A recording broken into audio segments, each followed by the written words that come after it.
ka po. Kasi pati ako inaaway mo. Ba't ko po? Ba't ka? Ano bang pinagsasabi mong bata ka? Yan na nga ba sinasabi ko eh. Dahil sa kakasama mo doon sa matanda na yon. Kaya pinipigilan kitang huwag maglalapit sa kanya eh. Dahil wala naman siyang naidudulot na maganda sa'yo. Katulad kung papanong wala rin siyang magandang naidulot sa amin noon. Hindi naman po si Lolo ang bad eh. Kayo po ang bad. Ang lolo mo ang masamang tao. Huwag mong ipinagtatanggol ang taong hindi mo naman talaga kilala. Nagpapadala ka sa mga paawa sa'yo na matandang yun eh. Tigilan mo ako, Richie ah. Baka tikim ka sa akin. Ang magulang ang dapat na magiging kakampi mo sa kahit na anong bagay na gagawin mo. Ang magtatanggol at poprotekta mula sa lahat ng maaaring makasakit sa'yo. Pero paano kung ang mismong ama mo ang magiging dahilan para mabaon ka sa sakit at galit na panghabang buhay mong bibitbitin? Magagawa pa kayang mapatawad ang isang amang mapanakit o hahayaan na lang na matapos ang mapait na buhay habang patuloy na pinagbabayaran ang hatol ng langit dahil sa dami ng mga kasalanan niyang nagawa? Lolo, bilisan mo naman, ang bagal mo po eh. Sandali nga lang, Apo. Alam mo naman na mabagal na maglakad ang lolo mo.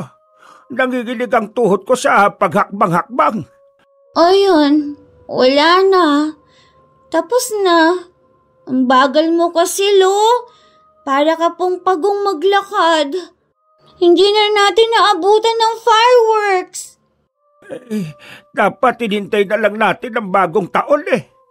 Kahit sa tapat ng bahay natin, pwede tayong manood yan.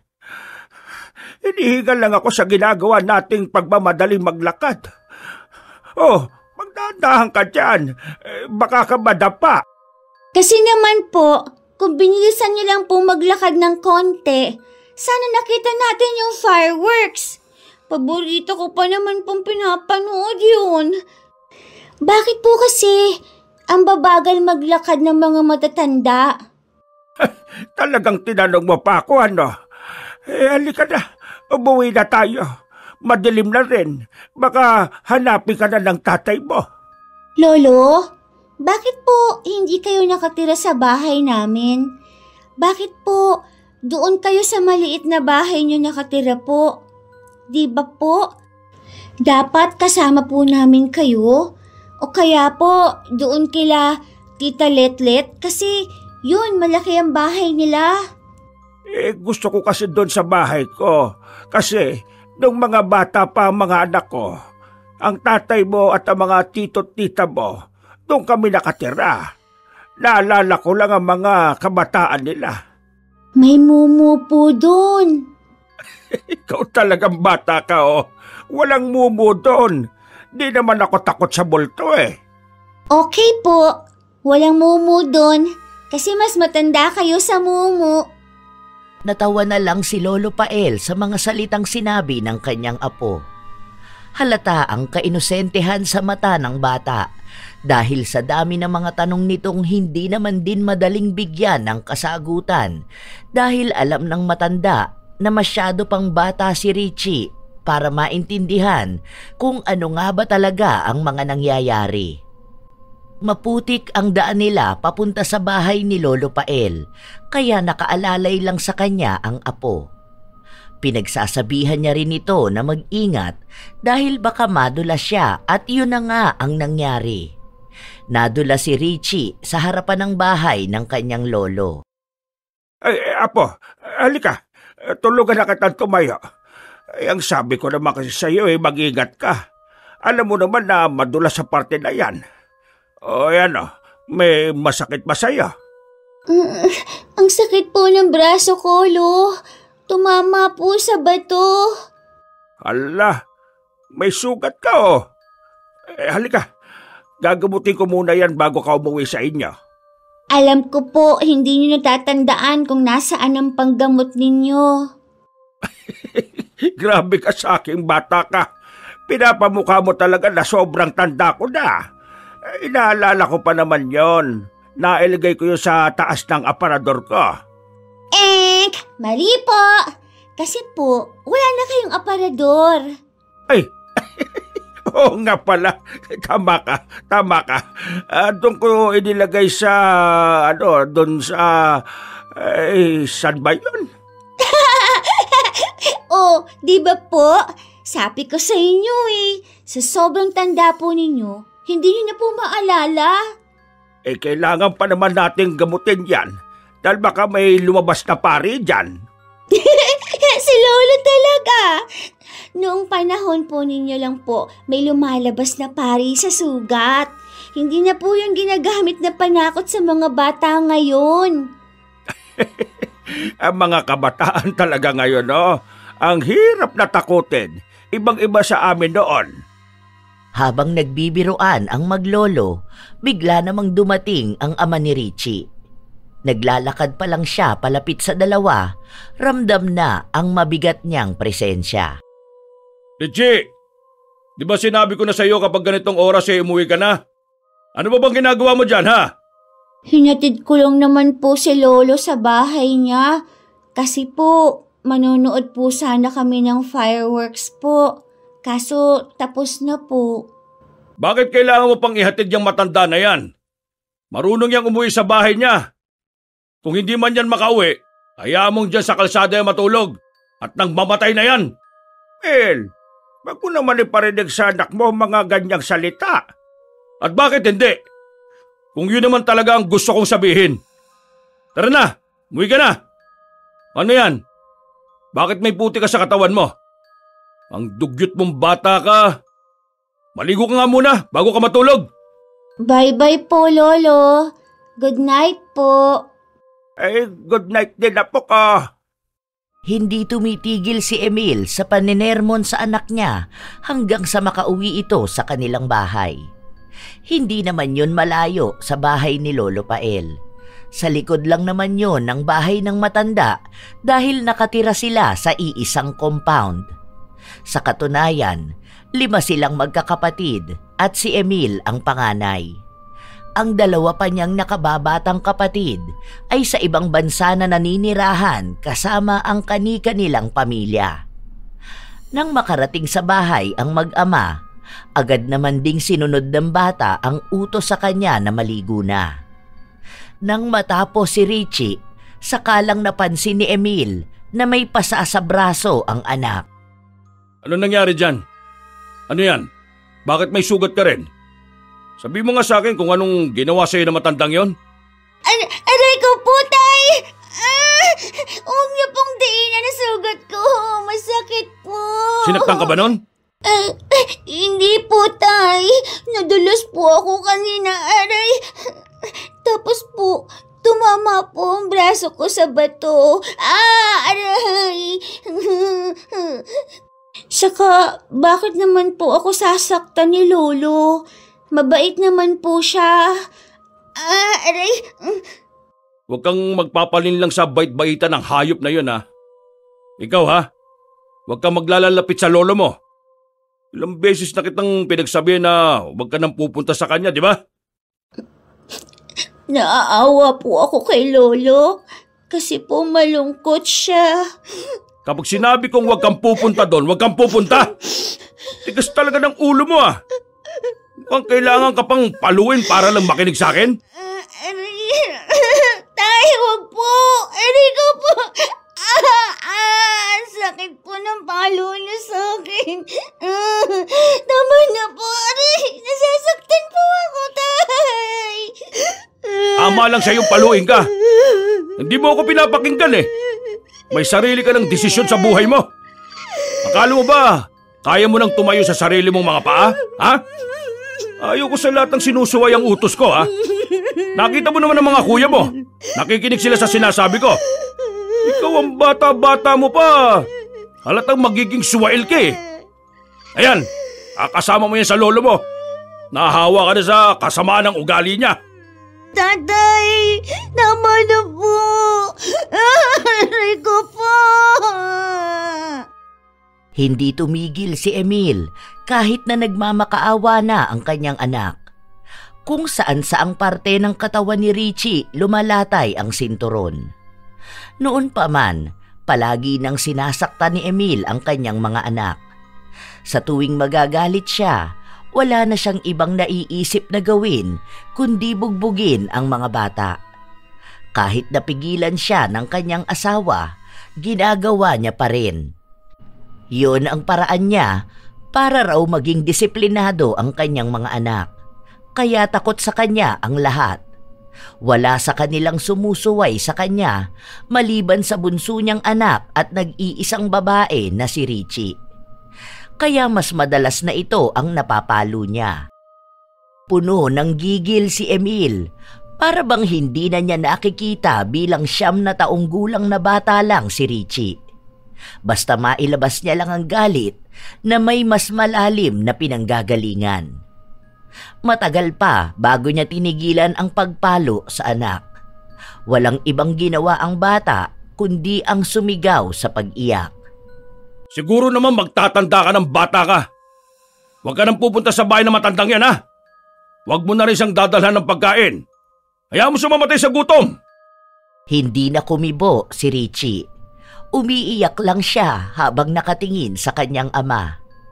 Kinabukasan, nang pumasok sa trabaho si Emil, doon lang lumabas ng bahay si Richie.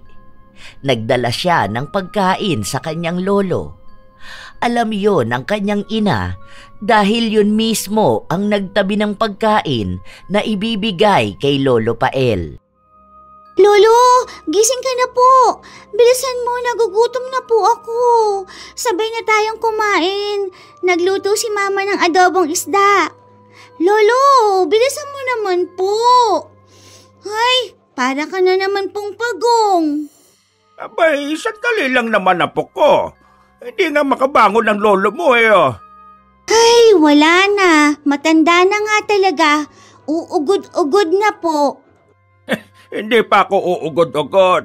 Sadyang nagtutunugan lang ang mga butok ko kapag masyado kong magalaw. Tara na po, kain na tayo. Eh, sa akin ka talaga sasabay. Baka mamaya ay magalit na naman ang tatay mo. Ay teka, ano nangyari dyan sa katawan mo? Bakit parang may bakat ng sinturon? Tingnan ko nga. Aba, oo nga. Ano yan? Pinalo ka ba ng tatay mo? Si Lolo ang daming tinatanong. Nagugutom na nga po ako. Tara na po. Marunong po ba kayong magtanggal ng tinik? Ay, ako na nga ang gagawa kasi malabo na po ang mga mata niyo eh. Binubugbog ka pa rin ba palagi ng tatay mo? Lagi naman po akong pinapalo ni tatay. Lolo, bakit po galit sa inyo si tatay? Ang sabi ni teacher, masama raw po magalit ang anak sa kanyang magulang. Pero bakit po si tatay? Eh, oo nga. Pero nakakagutom na. Tara na, kumain na tayo.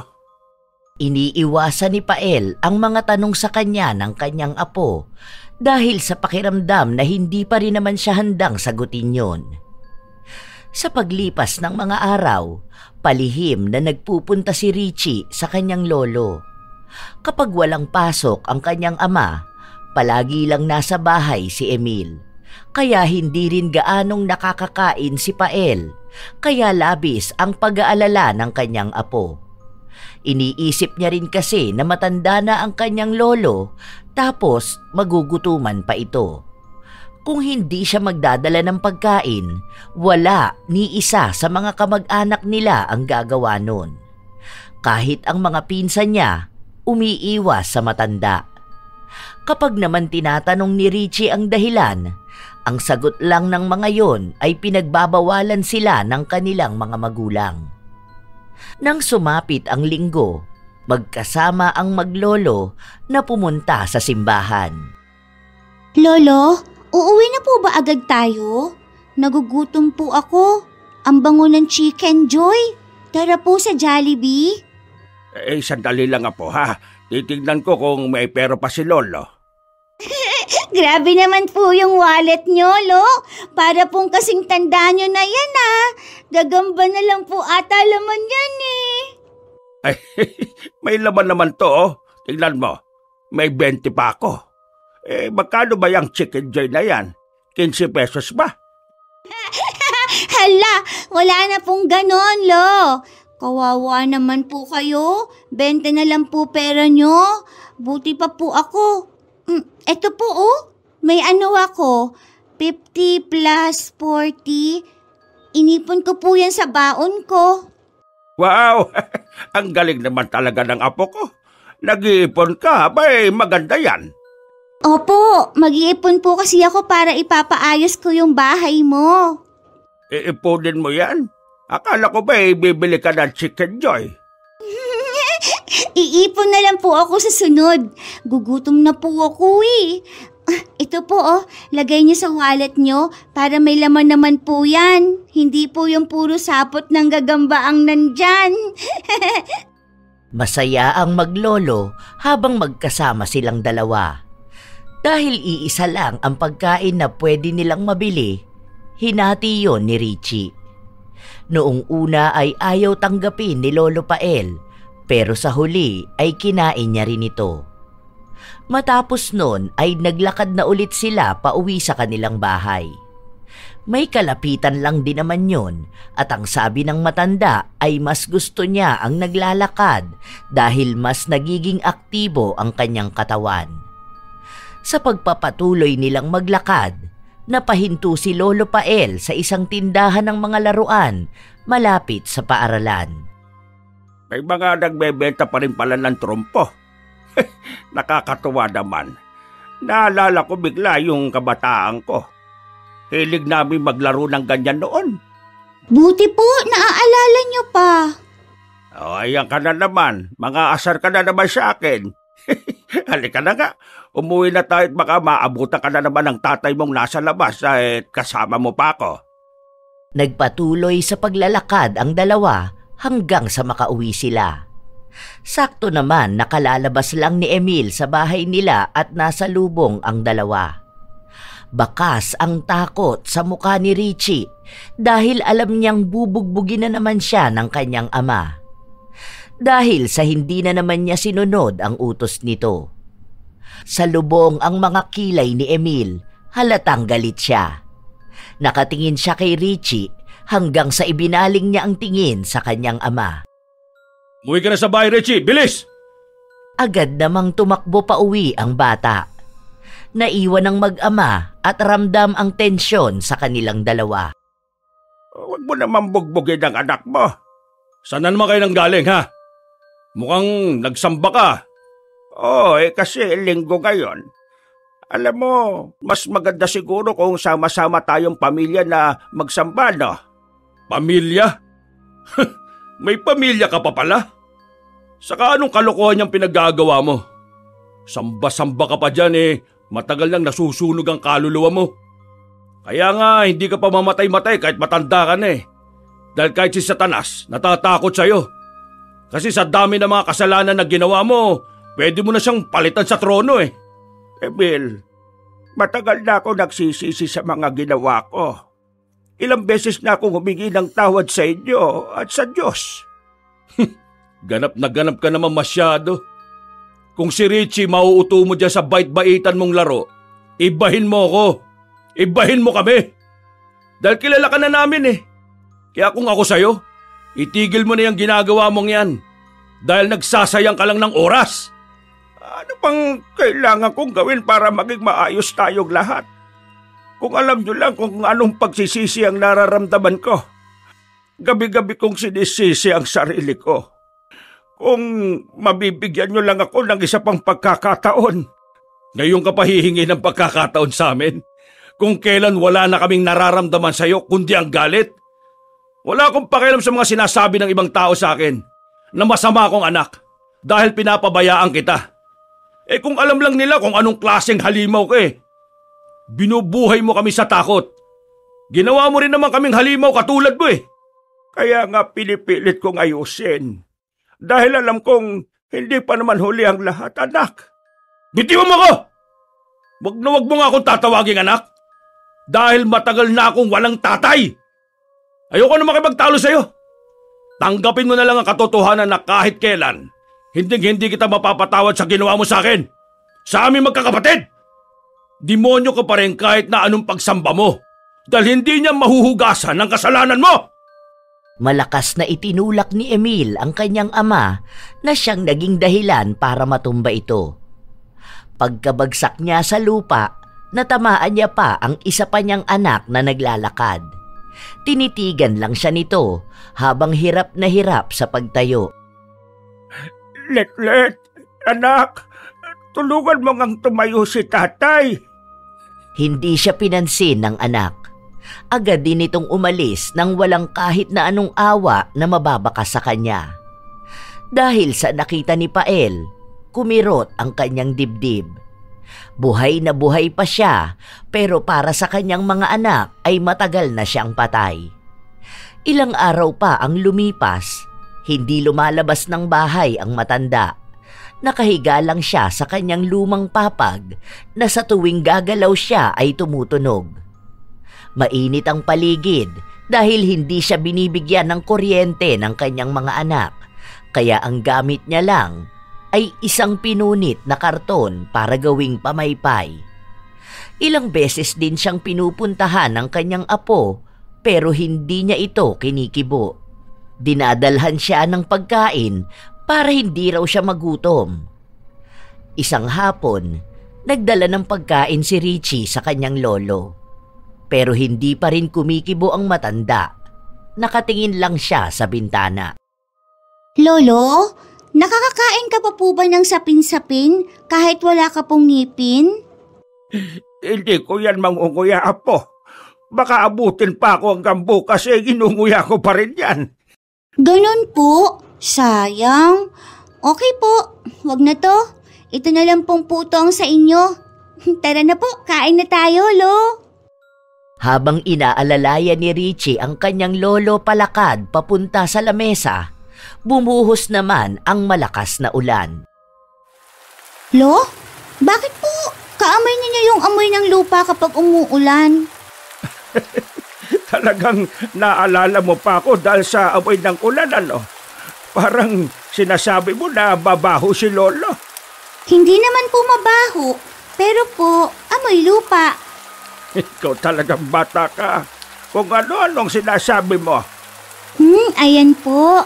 Tumatawa na kayo. Kasi kanina nakasimangot kayo eh. Lolo, alam niyo po, hindi pa ako nakakaligo sa ulan.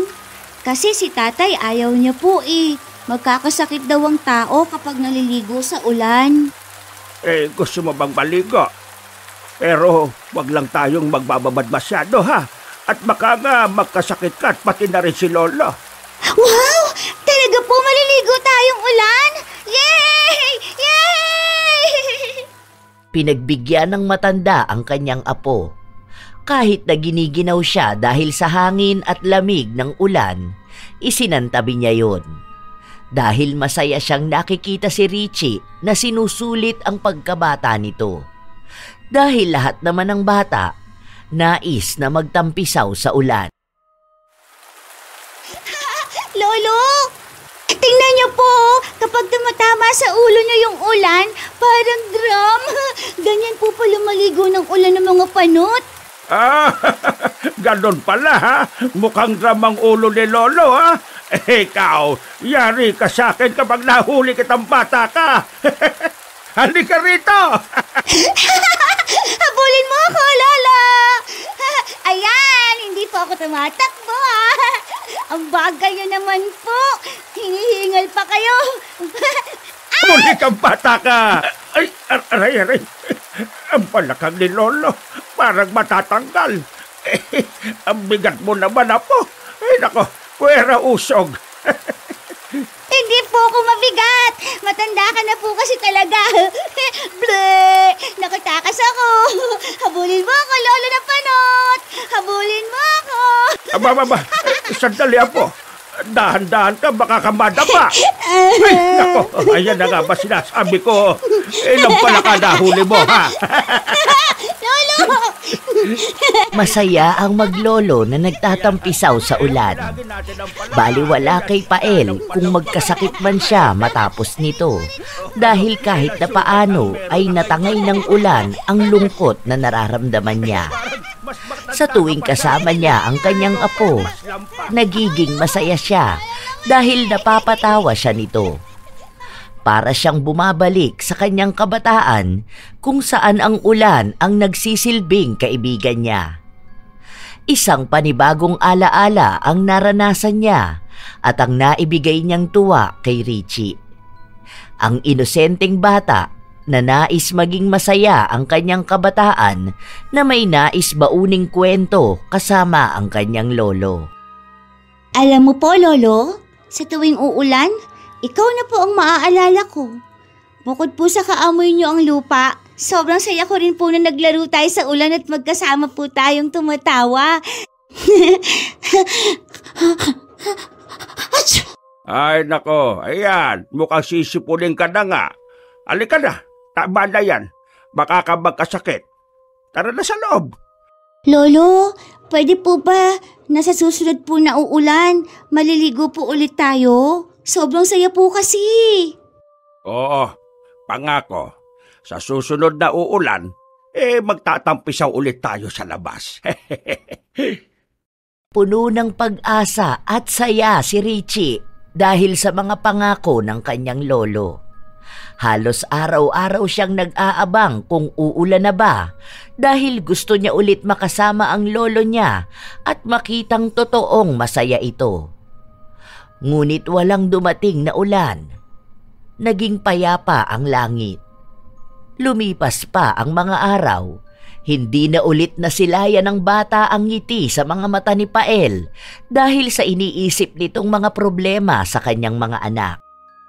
Lolo, bakit po hindi kayo nagsasalita po? Ay, wala. May iniisip lang ako. Teka, wala ka bang pasok ngayon sa school? Kauuwi ko nga lang po eh. May pasalubong po ako. Ang tawag po dyan ay... Nakalimutan ko na po. Pero masarap po yan. Sabi po ni teacher, pwede raw po sa matanda.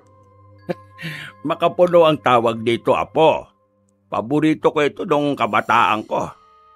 Alam mo ba na paborito ito ng tatay mo? Naaalala ko pa noon kapag meron siyang ganito. Magtatago yun sa ilalim ng lamesa kasi ayaw niyang mamigay. Talaga po? Oo, ang kaagaw niyan pagdating sa pagkain na makapuno ay yung tita Giselle mo. Lagi yan silang makaaway dalawa, panganay at bunso. Ako po, ang paborito ko po, yema. Ang asawa ko noon nagluluto ng ganyan. Bibigyan ka nun ng yema. Ayoko! Mumuna yan si Lola eh. Pinupuntahan namin yun tuwing piyesta ng patay. Kung buhay pa nga siya. Hindi ko naman sinasabi ngayon eh. Sige po palalo. Pupuntahan ko po muna si Tita Letlet kasi po inuutusan ako ni Papa. Nakatingin lang si Pael sa kanyang apo habang tumatakbo ito palabas ng bahay. Si Richie naman, agad na nagtungo sa kanyang tiyahin pero naabutan niyang kausap ang kanyang ama kaya umalis na rin siya kaagad. Bawal kasi silang makinig, lalo na kapag nag-uusap ang mga matatanda. May kaunting pagtatalo rin sa magkapatid at yun ay tungkol sa kanilang ama. Oh, bakit ba kasi nandyan pa yung matandang yun? Bakit parang sa akin ka pa nagagalit? Siya nga ang ayaw umalis, di ba? Kinakausap ko na yan pero ayaw pa rin iwan yung bulok niyang bahay. Ang sabi ko nga, ililipat ko siya dun sa dating tindahan eh. Sa gabal sila ng bahay niya. Andiyan pa sa gitna nakatirik eh oh. Hanggang sa susunod na buwan, kapag hindi pa rin yan pumayag ipagibayang bahay sa gitna, puwersahin mo na. Wala rin naman pakinabang yan sa buhay natin. Kung ayaw niyang makinig, doon siya sa lansangan tumira. Sige bukas, sasabihin ko yan sa kanya. Basta yung tambak doon sa gilid ng bahay ni Lourdes hanggang papunta sa kusina namin, yun ang tataasan ha. Tapos yung labasan ng tubig kapag umuulan dyan, idadaan sa bandang kusina mo. Kasi kapag giniba yung sa gabal na bahay dyan, doon ililipat ang garahe. Patuloy na pinagpaplanuhan ng magkapatid ang balak nilang gawin sa kanilang compound na siyang mas ikagaganda pa nito. Kinabukasan, maagang nagtungo si Emil sa bahay ng kanyang ama. Pinuntahan niya ito bago siya pumasok sa trabaho. Siya na ang nagdala ng pagkain para rito. Pagpasok niya sa loob, naabutan niya si Pael na natutulog, pero sa sahig na dahil bumigay na ang luma niyang papag. Paa ang ginamit ni Emil na panggising sa kanyang ama. Sinisipa niya ito para gisingin. Hoy! Gumising ka dyan! Gising!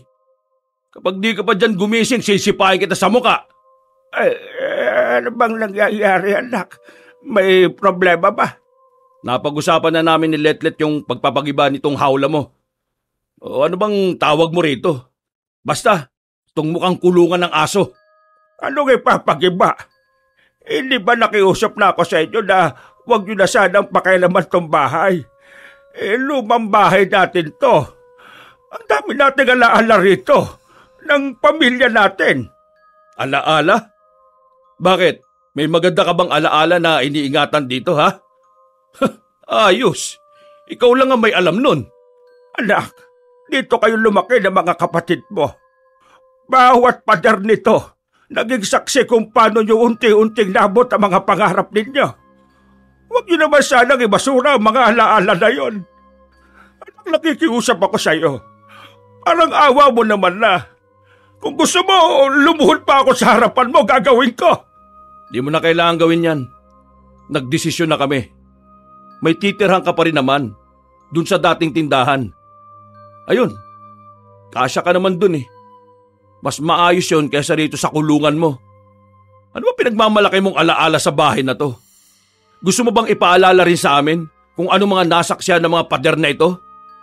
Sa sobrang tanda mo, nakakalimutan mo na yata lahat eh. Sige na, Emil. Huwag naman ang bahay na ito, anak. Ito na lang ang meron ako. Hintayin nyo na lang ako mamatay bago nyo ito sirain. Nagmamakaawa ko sa iyo, anak. Parang awa mo na. Matagal na naming inihintay na mamatay ka.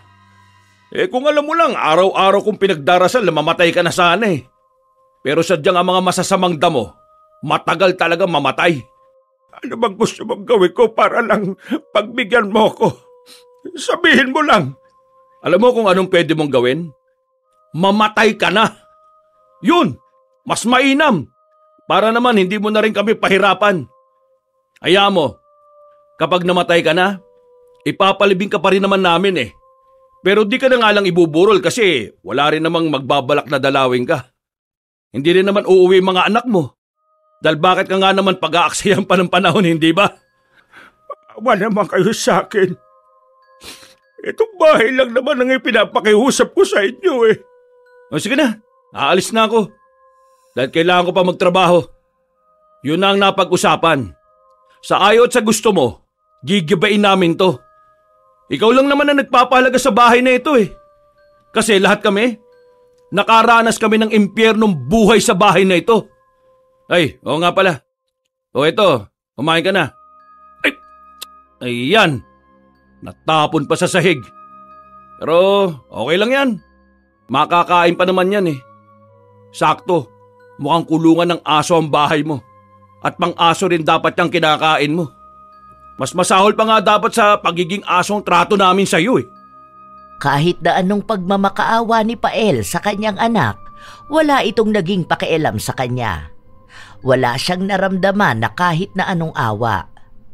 Malamig ang pakikitungo sa kanya at lahat ng sinabi ni Emil, lahat yon ay tunay na galit galing sa kanyang puso.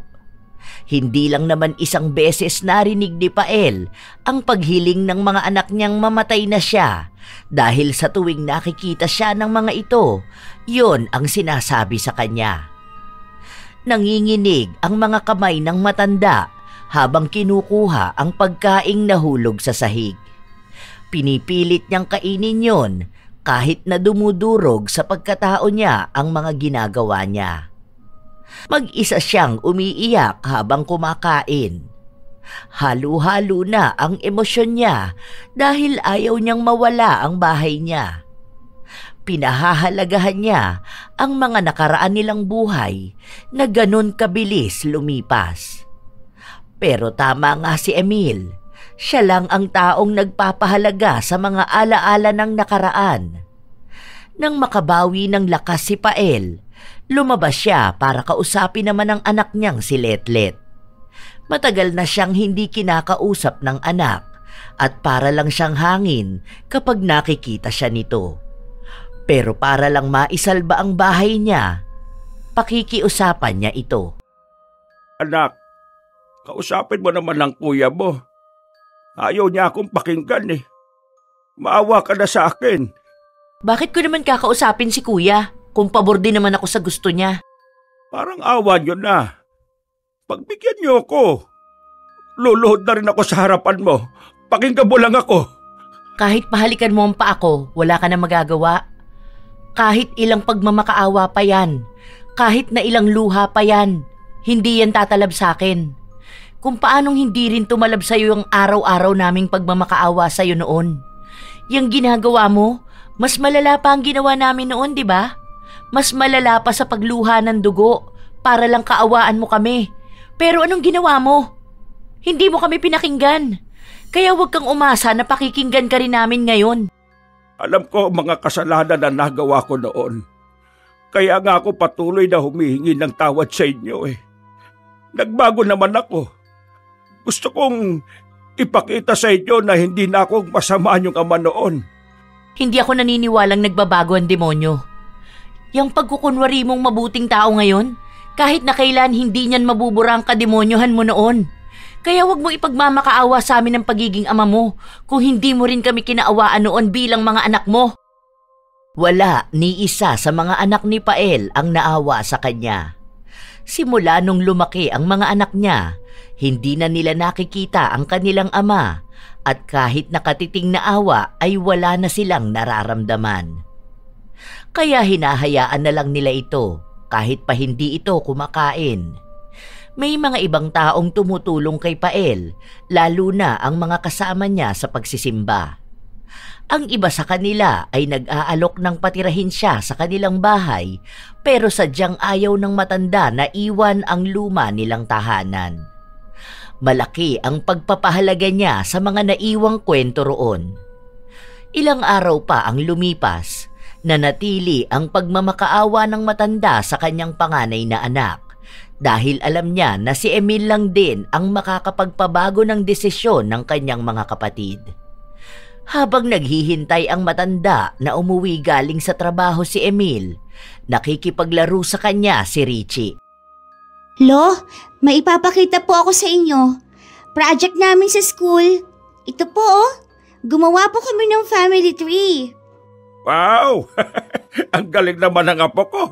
Ang ganda ng pagkakagawa mo ah. Eh, sino ba yan? Bakit walang picture? Ikaw po yan, Lo. Kaso wala po akong picture niyo eh. Eh, sandali. Meron ako rito sa wallet ko eh. O, ito. Pwede na ba ito? Eh, yun nga lang eh, luma na yan. Medyo hindi na nakikita mukha ko pero pogi naman si Lolo dyan. Kamukha niyo po si tatay? Ay, oo nga. Lalo na nung nagbibinata ang tatay mo. Ay, kamukhang kamukha ko talaga. Tapos ang tita Letlet at tita Lourdes mo naman eh, kamukha ng lola mo. Lalo na nung dalaga pa siya. Ay, di ba, ang gaganda nila. Wala po kayong pictures magkakasama? Wala po akong nakikita eh. Ang nakikita ko lang yung sila tatay lang po. Eh, meron ng mga bata pa sila. Kaso lang eh, nawala na. Hindi ko alam kung naitapon na ba. O baka naisama sa mga nasirang gamit nung binaha kami. Sayang nga eh. Ang naalala ko, ang daming picture ng tatay mo na nakalagay sa photo album namin. Baby pa siya doon. Alam mo, hilig kasi ng lola mo noon na magkolekta ng mga litrato. Kaya lahat ng mga anak namin, meron talaga mga kuha ng mga baby pa sila. Sayang lang kasi kapag nasira na mga litrato eh, hindi na nababalik. Habang inaalala ng matanda ang mga bagay sa nakaraan niya, doon naman dumating si Emil. Baka sa mukha niya ang pagod na napalitan ng galit nang makita niya ang kanyang ama. Ay, ang ginagawa mo rito? Sino nagsabing pwede kang pumasok sa pamamahay ko, ha? Kanina pa po siya naghihintay sa inyo, Tay. Hindi ikaw ang kinakausap ko, kaya huwag kang sumabat. Pumasok ka doon sa kwarto mo! Gusto lang sana ulit kitang makausap eh. Tungkol na naman sa bahay? Ano bang hindi mo maintindihan, ha? Kahit anong gawin mo, hindi namin pakikinggan ang pakiusap mo. Sinasayang mo lang ang oras mo dyan sa pagpapaawa mo eh. Pwede ba umalis ka na rito? Pakinggan mo naman muna ang mga sasabihin ko. Ayoko! Kapag sinabi kong ayoko, ibig sabihin nun, ayoko! Di ba ganyan naman palagi mong sinasabi sa amin nun? Ano? Mahirap bang pakinggan na ako naman ngayon na nagsasabi sa'yo? Umalis ka na rito! Bago pa kita sipain palabas ng bahay ko eh. Anak, kahit na hindi na lang para sa akin, para na lang din sa nanay ninyo. Ang bahay na yun na lang ang nagsisilbing alaala na naiwan niya sa akin. Itiwan mo nga ako. Huwag mong gagamitin ang nanay namin ha, para lang kaawaan ka. Kung umusta ka naman dyan, akala mo mahal na mahal mo nanay namin ha. Sinipa ni Emil ang kanyang ama na nakakapit sa kanyang binti. Dahil sa lakas ng pagkakasipa niya, nawala ng balanse ang matanda at tumama ang kanyang ulo sa gilid ng pinto. Nakita yon ni Richie, kaya agad siyang napatakbo sa kanyang lolo. Nadapa pa nga ang bata dahil sa pagmamadali. Lolo, okay lang po ba kayo? Bitiwan mo yung matandang yan! Hindi ba sinabi ko sa'yo na pumasok ka sa loob ng kwarto? Bad ka! Bad ka! Inaaway mo si Lolo! Apo, sige na. Sundin mo na ang tatay mo. Ayos lang si Lolo. Lolo, may bukol po kayo sa noo. Huwag ka na mag-alala po. Kaya naman to ni Lolo eh. Malakas si Lolo, hindi ba? Kaya na yan ng matandang yan. Wala lang sa kanya yung bukol na yan, no? Matigas ang bungo ng hayop na yan eh. Sige na, Richie. Kapag hindi ka pa pumasok sa kwarto mo, makakatikim ka sa akin. Ayaw ng bata umalis, pero pinagtulakan siya ng kanyang lolo dahil alam nitong kayang saktan ni Emil ang anak. Habang umiiyak si Richie, nahulog naman niya ang litrato ng kanyang lolo. Nakita yon ni Emil at sa halip na ibigay yon sa anak, pinunit niya yon at itinapon sa basurahan. Walang ibang nagawa ang bata kundi ang maglupasay sa iyak. Paulit-ulit niyang tinatawag ang kanyang lolo pero umalis na ito sa kanilang bahay. Kinabukasan, maagang nagising si Richie at kinuha ang punit na litrato ng kanyang lolo at pinagdikit-dikit yon para ilagay sa kanyang proyekto. Hindi niya pinakita sa kanyang ama ang ginawa niya dahil alam niyang magagalit yon sa kanya. Sabado, walang pasok sa trabaho si Emil. Kaya buong araw ay sa loob lang din ng bahay ang kanyang anak. Habang nagkakape si Emil, nanonood din siya ng telebisyon kasama si Richie na nakaupo sa sahig. Ilang sandali pa, nagkaroon ng palabas na tumatalakay sa pagiging isang mabuting anak para sa kanilang mga magulang. Nilingon ni Richie ang ama at kahit na walang salitang lumalabas sa kanyang bibig, tila ba may nais siyang ipahiwatig. Bakit ganyan ka tumingin sa akin, ha? Maglaro ka dyan. Bakit po kayo bad? Ano bang iniiyak-iyak mo dyan? Ang aga pa, Richie, ha? Huwag mong pinapainit ang ulo ko. Sinasabi ko sa'yo. Bad ka po, tatay. Bad ka po. Hindi ako masamang tao. Ang masamang tao ay ang lolo mo. Bad ka po, kasi pati ako inaaway mo. Bad ka po. Bad ka. Kung pinagsasabi mong bata ka, yan na nga ba sinasabi ko eh. Dahil yan sa kasasama mo doon sa matanda na yun eh. Kaya pinipigilan kitang huwag maglalapit sa kanya eh. Dahil wala naman siyang may dudulot na maganda sa'yo.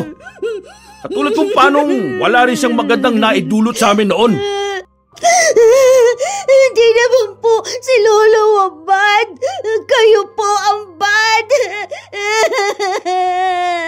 Ang lolo mo masamang tao! Huwag pinagtatanggol yung taong hindi mo naman talaga kilala ha. Nagpapadala ka sa mga paawa sa'yo na matandang yun eh. Pwede ba tigilan mo ako, Richie? Baka makatikim ka na sa akin. Mas lalong lumakas ang pag-iyak ng bata dahil sa takot sa nakikita niyang galit sa mukha ng kanyang ama. Kahit natakpan ni Emil ang bibig ng anak dahil sa pagkairita niyang marinig ang pag-iyak nito, ayaw pa ring tumigil ng bata. Di ba sabi ko sa'yo manahimik ka na? Ano bang iniiyak mo? Ha? Sige, bibigyan kita ng dahilan para umiyak. Lintik ang bata ka ha? Enrico po! Huwag niyo po ako paluin! Ano? Ha? Enrico po! Ano? Ha? Pinaghahampas ni Emil ang anak. Gigil na gigil siya. Wala siyang pakialam kung bata pa yon dahil hanggat hindi niya naibubuhos lahat ng galit niya, hindi siya masisiyahan. Habang nagmamakaawa sa kanya ang anak na tigilan na siyang bugbugin, dumating naman ang kanyang lolo dahil abot hanggang sa bahay niya ang pagmamakaawa ni Richie. Ako po, Apo, ano ba Emil? Itigil mo na yan. Kawawa ang bata. Hindi ka man lang ba naaawa? Ang liit na katawan ng anak mo, binubugbog mo. Kahit na anong pakiusap ng matanda, hindi siya pinakikinggan ng anak. Dahil sa awa ni Pael sa apo, siya ang sumangga ng mga palo. Niyakap niya si Richie para sa kanya mapunta ang mga pagpalo ni Emil. Napapasigaw ang matanda sa bawat pagtama ng sinturon sa iba't ibang bahagi ng kanyang katawan. Sa mga nangyayari, para bang blanko ang utak ni Emil. Kusa lang gumagalaw ang kanyang mga kamay at inilalabas ang galit sa kanyang dibdib na para bang isa siyang bilanggo ng galit na kahit anong pilit niya ay hindi siya makawala. Tumigil lang si Emil sa kanyang ginagawa nang awatin siya ng kanyang asawa. Noon lang siya tila nahimasmasan sa ginawa niya. Napabitaw siya sa pamalo at napatingin sa kanyang mga kamay. Anong ginawa ko? Ano na naman ang ginawa ko? Lolo! Lolo, may sugat po kayo. Ayos lang ako, Apo. Ano, wala ka bang sugat? Kawawa ka naman. Habang sinusuri ni Pael ang braso ng kanyang apo, binitbit ito ng kanyang ina at inilayo. Pumasok sila sa loob ng kwarto, habang ang mag-ama naman ay naiwan sa sala. Nakaupo pa rin si Pael habang dinadama ng kanyang katawan ang sakit at hapdi ng mga lumatay na palo sa kanya. Ganito ba ang gusto mong gawin sa mga anak mo, Emil? Sa kanila mo gustong ilabas ang lahat ng galit mo? Kahit na ayokong gawin, nagagawa ko pa rin dahil hindi ko mapigilan ng sarili ko. Lahat ng galit na to, ikaw ang may kagagawan. Ikaw ang dahilan kaya nasasaktan ko ang mga anak ko. Ayokong matulad ka sa akin, anak. Alam ko ang maling nagawa ko noon. Alam ko na ako ang dahilan kaya ka nagkakaganyan. Kaya galit na galit ako sa'yo. Ikaw ang dahilan kaya nagiging halimaw na rin ako. Ako na mismo yung dating kinagagalitan ko. Ako na yung dapat iniiwasan ko. Pero hindi ko magawa dahil palaging bumabalik sa akin ang mga ginawa mo noon. Patawarin mo ako, anak. Hindi ko sinasadya na magiging ganyang kalala mga ginawa ko. Huwag mong hayaan na maging ang mga anak mo bitbitin ng galit na yan. Paano? Ha? Paano? Tingin mo ba maalis pa sa akin ang trauma na ito? Sa tuwing titingin ako sa salamin, nakikita ko ang katauhan mo sa akin doon. Kapag nakakarinig ako ng sumisigaw, nararamdaman ko yung galit sa dibdib ko. Wala akong ibang dapat gawin, kundi ang ilabas ito. Dahil kapag hindi ko inilabas ang galit na ito, sasabog ako lalo. Hindi ko kontrolado ang sarili ko. Dahil yung marka ng galit ko sa'yo, bit-bit ko habang lumalaki ako. Hindi siya naiwan sa nakaraan.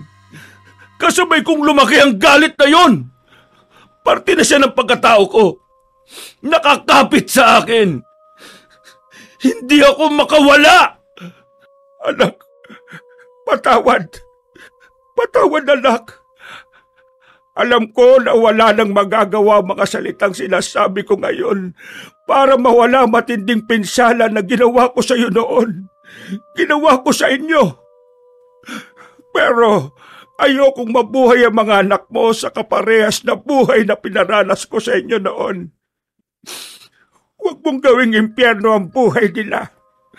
Huwag mong buhayin ang halimaw na binuhay ko noon. Huwag sa mga anak mo. Kung sana ganun kadali, di ba? Pero walang araw na hindi ko naalala lahat yun. Kung paano mo ako paluin hanggang sa mamaltos ang mga kamay mo. Naalala mo pa ba lahat yun?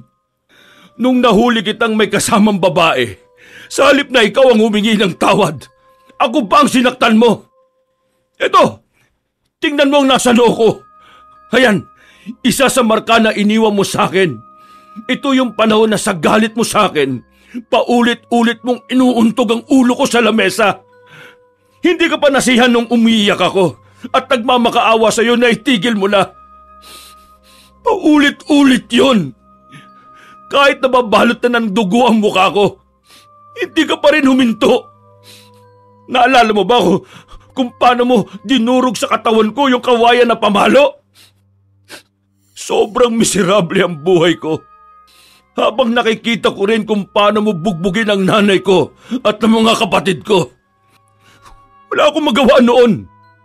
Kahit na kulang na lang patayin mo na kami. Lahat yun, sariwa sa utak ko. Kung alam nyo lang kung paanong araw-araw kong pinagsisisihan ang mga nagawa kong iyon, na hindi ako naging mabuting ama sa inyo. At ako ang dahilan kung bakit nabuhay kayo sa impyernong pinagdalhan ko sa inyo. Namahal ko kayo, mga anak ko. Pero huli na ang lahat bago ko yun napagtanto. Dahil wala na kayo sa akin.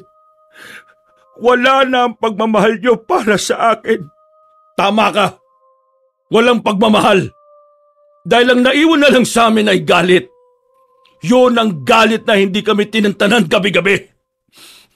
Nabubuhay kami sa bangungot na hindi namin magawang takasan. Kaya ang halimaw na kinagagalitan ko noon, yun na ang ginagaya ko ngayon nang hindi ko sinasadya. Dahil yun ang pinamukha nyo sa akin. Itong halimaw na ito, itong halimaw na binuhay ninyo. Kaya hindi mo kami masisising magkakapatid kung bakit galit kami sa'yo.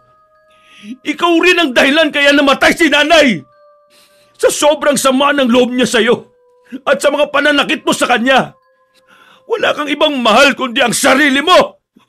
Wala kang ibang ginawa kundi ang maglasing, magsugal, mambabae at mambugbog.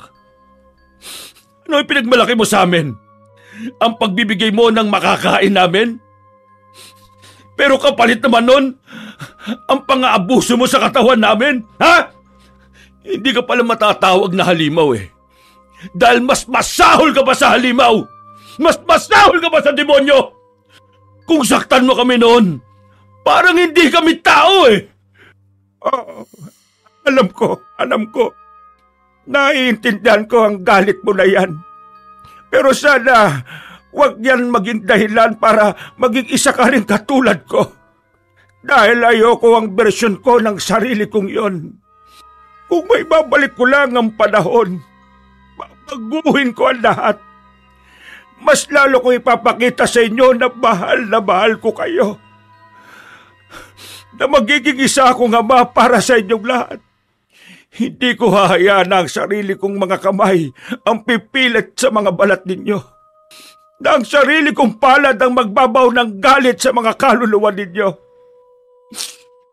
Patawarin mo ako. Patawarin niyo ako. Wala na tong kapatawaran. Kahit magtagpo pa tayo sa impyerno balang araw, hindi pa rin kita patatawarin. Yang nangyari sa iyo ngayon, yan na ang karma na pinagbabayaran mo. Sa totoo lang, kulang pa yan eh. Hindi pa yan ang karma na nababagay sa iyo. Dapat, mas higit pa, mas malupit, mas masakit, mas mahirap. Dahil tong bitbit namin, hindi gumaan kahit na minsan. Mas lalo lang bumigat. Gusto kong makita niyo ang pagbabago ko. Dahil ang pagbabago na to ay para naman talaga sa inyo. Dahil gusto kong bumawi. Wala ka nang babawiin. Hindi ka nakokonsensya dahil sa mahal mo kami bilang mga anak mo. Nararamdaman mo lang yan dahil wala nang nagmamalasakit sa'yo. Wala akong pakialam sa sinasabi ng ibang tao na masama akong anak. At bilang isang anak, dapat kaya naming magpatawad na magulang. Dahil sa mga kasabayan at paniniwala nila na kahit na pagbalik-balik ta rin pa ang mundo, tatay ka pa rin namin. Kung alam lang nila ang pinagdaanan namin. Dahil kung tatay ka namin, sana alam mong anak mo rin kami. Wala kang aanihing kabutihan kung galit ang itinanim mo sa amin. Dahil hindi lahat ng magulang ay naging magulang. Tingnan na lang nila ako bilang isang masamang anak. Isang walang kwentang anak. Pero kahit na minsan, hindi nila mababagong nakaraan na minsan naging isang mapagmahal at mabuti akong anak sa amang demonyo at makasarili. Dahil kahit kailan, hindi magiging karapat-dapat na galangin at mahalin ang isang magulang na siyang sumira sa pagkatao ng kanyang anak. Naiyak na lang si Pael sa mga sinabi ng kanyang anak. Ang mga luha sa mata ni Emil ay luha ng galit. Kahit na kailan, hindi niya tatanggapin sa kanyang sarili na magpapatawad siya ng ama na siyang naging dahilan kung bakit din siya naging masamang ama. Marami nang naririnig si Emil na bulong-bulungan ng mga kapitbahay nila o mga nakakakilala sa kanilang ama at sinasabi na masama silang anak.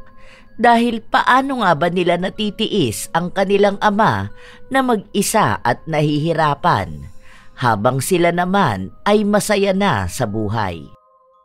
Ang hindi alam ng mga tao na yon ay kung ano ba ang kwento sa likod ng pagiging masamang anak ni na Emil.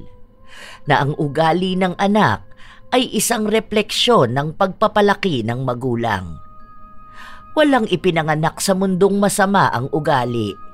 Binubuhay at hinuhubog sila ng panahon. Nakatira sa iisang bahay kasama ang mga magulang. At anuman ang magiging pagkatao nila ay siyang sumasalamin kung paano sila pinalaki. Para kay Emil, ang ginawa ng kanilang ama sa kanila noon ay isang klase ng kasalanang hindi mababayaran. Dahil ang binhi ng galit na itinanim ng kanilang ama, yun lang din ang kanyang inaani nang lumaki na sila. Ipinaglalaban ni Emil na ang sinasabi ng mga tao sa paligid na masama silang anak at sila rin ang magtatamasa ng karma sa hinaharap ay walang katuturan. Dahil matagal na nilang napagdaanan ang impyernong buhay na hindi naman natunghayan ng nakararami. Kaya madali para sa kanilang sabihin ang mga kataga na magulang pa rin nila si Pael. Dugo nito ang dumadaloy sa kanila kahit na ito naman ang tunay na dahilan kung bakit hanggang ngayon ay hindi nila makamtan ang kapayapaan. Dahil paulit-ulit silang nilalapitan ng bangungot ng kanilang mga alaala. Ilang linggo pa ang lumipas, hindi na pinapansin ni Emil ang ama at hindi na rin ito nagmamakaawa sa kanya para sa bahay. Nang sumapit ang araw ng pagsisimba, naabutan ng matanda ang kanyang apo na nag-aabang sa labas ng bahay. Lolo, ang tagal nyo naman po. Nangawit na ang paa ko. O apo, anong ginagawa mo dito? Bakit ka nakabihis? Ay, matanda na talaga kaya nakalimutan na may simba ngayon. Hindi ko alam na sasama ka sa akin. Akala ko ako lang mag-isang aalis kasi andyan ang tatay mo, di ba? Baka mamaya paluin ka na naman nun. Sinabi ko naman sa'yo na sundin mo kung anong utos niya sa'yo, di ba? Hayaan mo na lang sana si Lolo. Ayaw ko nang masaktan ka pa dahil sa akin. Secret lang po, wala kasi si tatay. Umalis na ni na Tita Lourdes at ni Tita Letlet. Saan daw sila pupunta? Ewan po, hindi naman po sinabi. Tara na po, anong oras na? Inalalaya ni Richie ang kanyang lolo para makapaglakad ito. Malapit lang naman ang pupuntahan nila kaya hindi na sila sumasakay. May mga bumabati kay Pael, lalo na ang mga kasama niya sa pananampalataya. Nagtatanong ang mga yon tungkol sa kalagayan niya at sa relasyon nila ng kanyang mga anak. Pero sa halip na ikwento ang tunay nilang relasyon, mas pinili ng matanda na wag na lang sumagot. Lalo pat naririnig ng kanyang apo ang mga usapan. Ayaw niyang mabahiran pa ng mas maraming katanungan ang utak ni Richie. May nagpaabot ng tulong sa matanda. Binigyan siya ng pera para daw may magamit siya. Sa paglipas pa ng mga araw, nagpupunta pa rin si Richie sa bahay ng kanyang lolo. Kapag wala ang kanyang ama, sabay silang kumakain. Ang mga kapatid at pinsan ng bata ay pinagsasabihan siya pero hindi siya nakikinig sa mga ito. Mas gusto niya pa rin talaga na makasama ang kanyang lolo Pael. Lolo, ano po ang favorite color nyo? Hindi ko alam kung may paborito ba akong kulay. Kahit na ano na lang siguro. Hindi po bigay ka kahit isa lang. Siguro kulay green na lang. Kasi kapag nakakita ako ng green, ang gaan sa pakiramdam. Teka, bakit mo naman naitanong? Wala lang po. Ako po color yellow. Ay, maganda nga yung kulay yellow. Lalo na bagay sa'yo kapag yellow ang suot mo. Kasi mas lalo kang nagiging maganda. Maputi ka kasi. Kaso may mga bumabakat na pasa sa katawan mo kapag pinapalo ka ng tatay mo. Pasensya ka na po ha. Patawarin mo si Lolo. Patawarin niyo akong lahat. Kasi akong dahilan kaya kayo nahihirapan ng ganyan. Kayo ang sumasalo ng mga galit na dapat na para sa akin. Bakit po? Hindi naman po ikaw ang namamalo sa akin. Si tatay po yun kasi bad siya. Bad na siya sa akin, bad pa po siya sa inyo. Ayoko na po siya maging tatay. Wag po ko. Naniniwala ko na mas makakaya ng tatay mo na magbago. Hindi niya ako gagayahin. Hindi siya tatanda na kagaya ko. Mahalin mo lang palagi ang tatay mo, ha?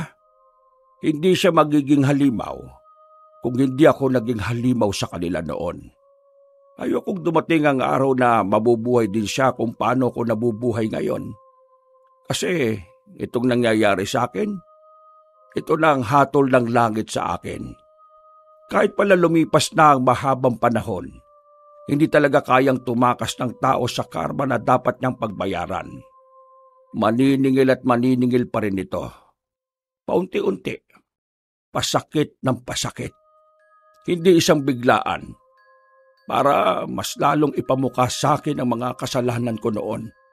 Ang sabi po ni teacher, ang karma po para sa mga bad na tao. Hindi naman po kayo bad. Mabait nga po kayo Binilahan mo ko ng ice cream. Mahirap talaga tong intindihin na po dahil bata ka pa. Pero pagdating ng panahon, kapag matanda ka na at nakakapag-isip ka na ng mas malalim pa, maiintindihan mo rin ang ibig kong sabihin. Alam ko naman na lalaki kang matalino. Dahil ngayon pa lang nakikita ko na. Proud na proud sa iyo si Lolo. Kahit na hindi ko na masusubaybayan pa yun. Bakit Bakit po kayo nagsasalita ng ganyan po? Oy, bakit ka umiiyak?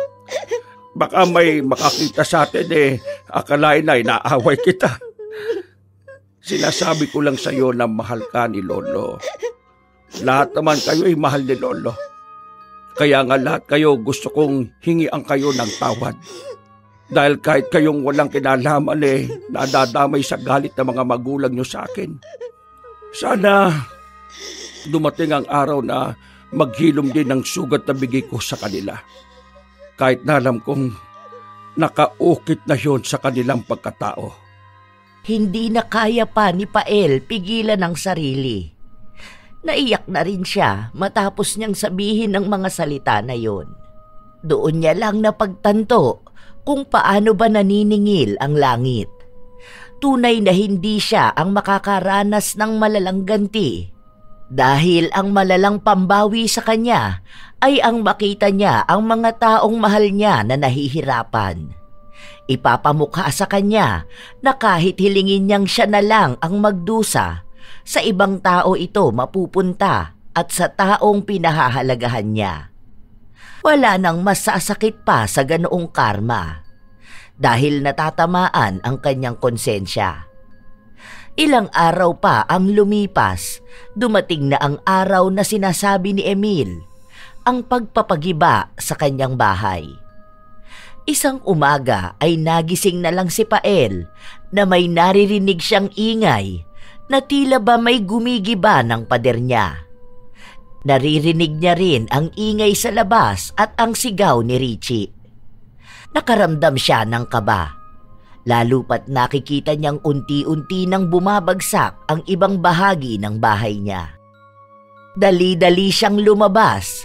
Naabutan niya ang 3 niyang anak na nakatingin lang sa bahay. Aba na yan! Huwag niyong gibayin ang bahay ko! Nangawa niyo ng mga anak ko! Huwag niyong ipagpatuloy ang pagsira dyan! Sinabihan ka na namin, di ba? May iba kaming plano sa pwesto na yan. Balakid lang sa buhay namin yung bahay na yan. Katulad mong sagabal sa buhay namin. Sandali lang. Huwag niyong ituloy yan. Maawa na kayo. Sige na. Huwag. Sige lang. Ituloy niyo lang yan. Huwag kayong maawa sa matandang yan. Nagpapanggap lang yan na tao. Pero demonyo talaga ang kumukontrol sa kaluluwa niyan. Sige lang. Tuloy niyo lang. Kapag umarang yan, sa kanya niyo ipalo yung maso. Ipukpok niyo sa ulo niya! Mga anak ko, parang awanan niyo na. Parang awanan ninyo. Huwag muna ngayon. Huwag niyo na magsirain ang bahay na yan. Nagmamakawa ko sa inyo. Luluot pa ako sa harapan ninyo. Huwag niyo lang gawin yan. Wala ka bang ibang alam gawin kundi ang lumuhod sa harapan namin, ha? Ang magmakaawa? Ang umiyak? Ano? Para lahat ng nakakakita sa'yo, kaawaan ka? Ang hilig mo talaga maging pabida, no? Kuha mo na naman ng simpatsya ng mga tao sa paligid. Sino nga ba naman ang hindi ka aawaan ng matandang gaya mo? Pwede bang tigilan mo na yung pinagagawa mo? Pinagmumukha mo lang na kami talaga masasama eh. Dahil inahayaan naming lumuhod sa harap namin ang tinatawag nilang ama. Basta ako, hindi ko na kayang makaramdam ng awa. Dahil sa tuwing nakikita kitang hayop ka, puro na lang pagkasuklamang nararamdaman ng laman ko. Nanginginig ako sa galit. Alam mo ba yon, ha? Kahit na ayaw kitang makita, naaalala ko pa rin ang lahat. Alam ko. Oo na. Alam ko naman na ginagawa niyo ito bilang ganti sa akin. Pero parang awa niyo na. Huwag muna ngayon. Kahit pagbigyan niyo na lang ako hanggang sa matapos ang kaarawan ko bukas. Parang awa niyo na. Ibigay niyo na sa akin to sa huling pagkakataon. Ito na lang ang hiling ko. Talagang humiling ka pa? Kung hindi naman talaga makapalang mukha mo? Naaalala mo pa pala ang birthday mo? Pinapahalagahan mo pala yan, ha? Samantalang kami, ni hindi namin maalala kung dumating ba ang isang araw na may naging mahalaga sa kaarawan namin. Kasi ako, galit ako sa sarili kong birthday. Dahil sa araw na yun nangyari ang bangungot ng buhay kong bibit-bitin ko hanggang kamatayan ko.